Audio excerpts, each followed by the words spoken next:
Selamat siang, para juri dan hadirin yang saya hormati. Pertama-tama, marilah kita panjatkan puji syukur kehadirat Tuhan Yang Maha Esa, karena atas berkat-Nya kita dapat berkumpul di tempat ini. Saya juga mengucapkan terima kasih atas kesempatan yang telah diberikan kepada saya untuk dapat menyampaikan pidato pada saat ini. Perkenalkan, nama saya Kiani Maki dan saya adalah utusan dari SMA Katolik Caritas Tomohon.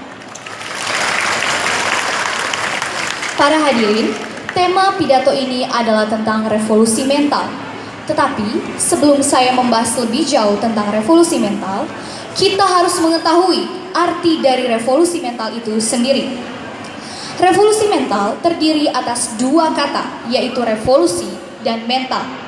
Revolusi adalah perubahan mendasar yang terjadi dalam waktu singkat.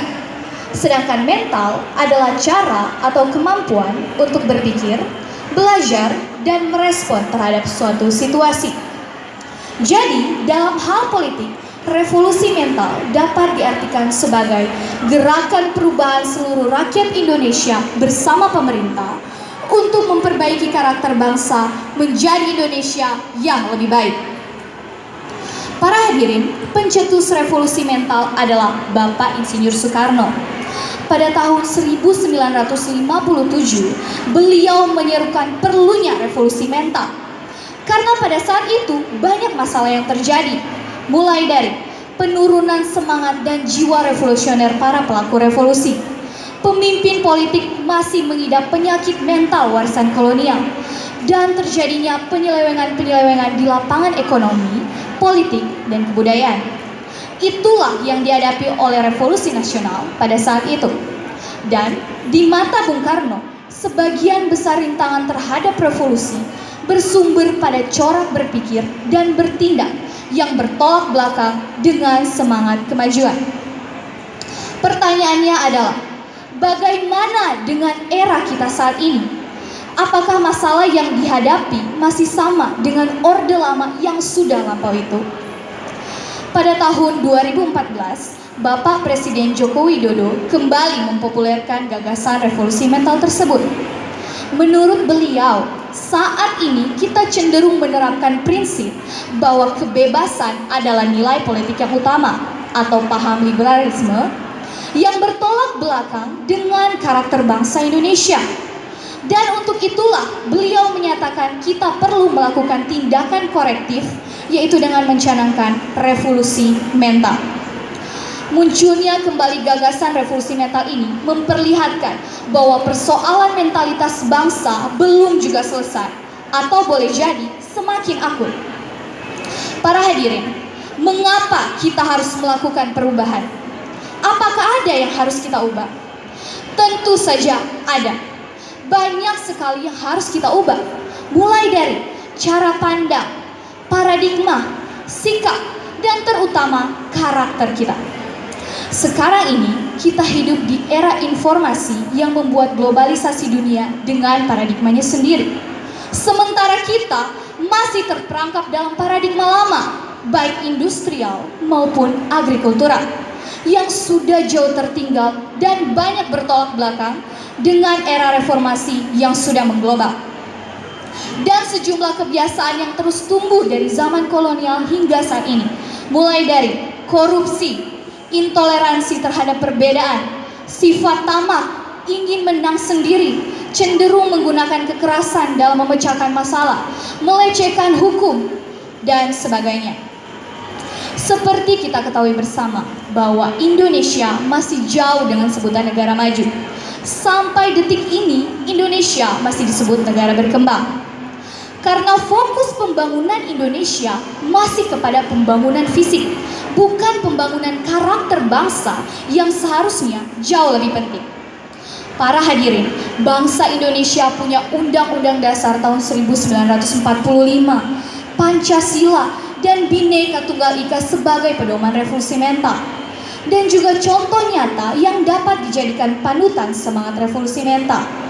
Contohnya, kisah sukses daerah Tarakan Kalimantan Utara yang walaupun pulau terpencil dan terluar, mereka mampu menyediakan fasilitas dan infrastruktur yang baik tanpa banyak dibantu oleh pemerintah pusat. Di Yogyakarta, anak-anak bangsa berhasil menanam berbagai tanaman di atas pasir dengan menggunakan teknologi sendiri. Dan masih banyak contoh nyata lainnya.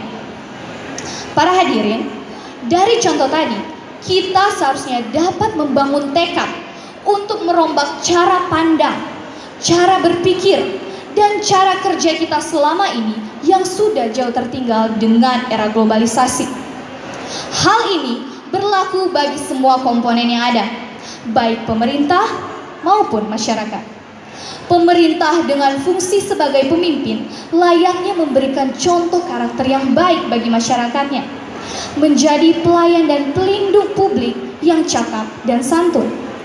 Tetapi bagaimana bangsa ini bisa menjadi negara maju apabila koruptor masih menggerogoti bangsa ini dan terus menjadi pemberitaan di media, menghabiskan uang negara dengan leluasa?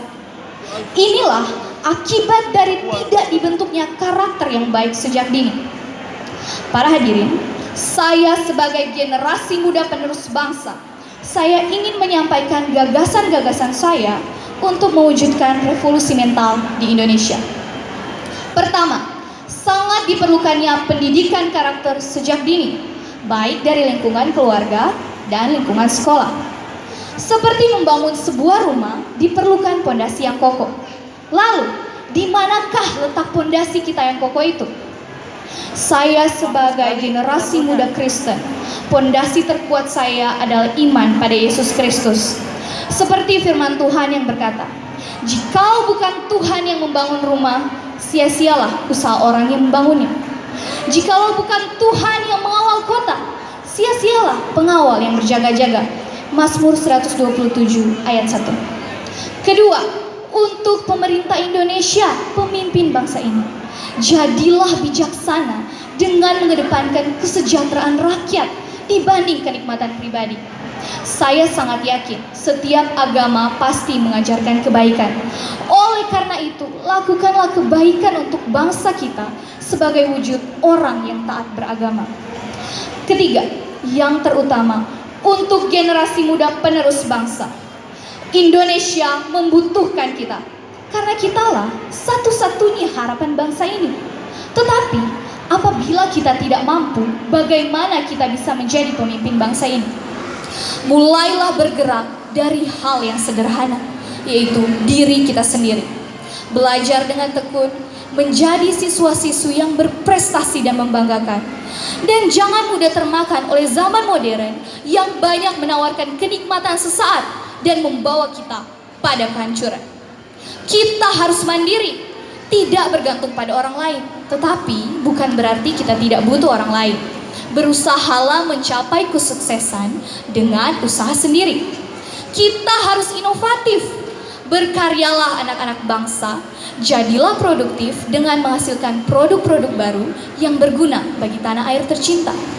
Kita harus berkualitas, jadikan generasi kita seperti emas yang sangat bermutu dan bernilai. Ketika dunia memandang kita, mereka melihat kita bercahaya di tengah kegelapan dan membawa jawaban bagi gerakan perubahan Indonesia bahkan dunia. Dan yang terpenting untuk kita semua adalah menjadi manusia yang dekat dengan Tuhan, agar setiap problematika bangsa ini sekalipun dapat diatasi. Dengan demikian, kita pantas disebut generasi muda pemimpin bangsa yang mandiri, inovatif, berkualitas, dan bertakwa kepada Tuhan yang Maha Kuasa. Inilah pidato saya. Terima kasih atas perhatian Anda. Semoga menjadi motivasi bagi kita semua untuk melakukan gerakan perubahan menuju Indonesia yang lebih baik. Tuhan memberkati. Merdeka!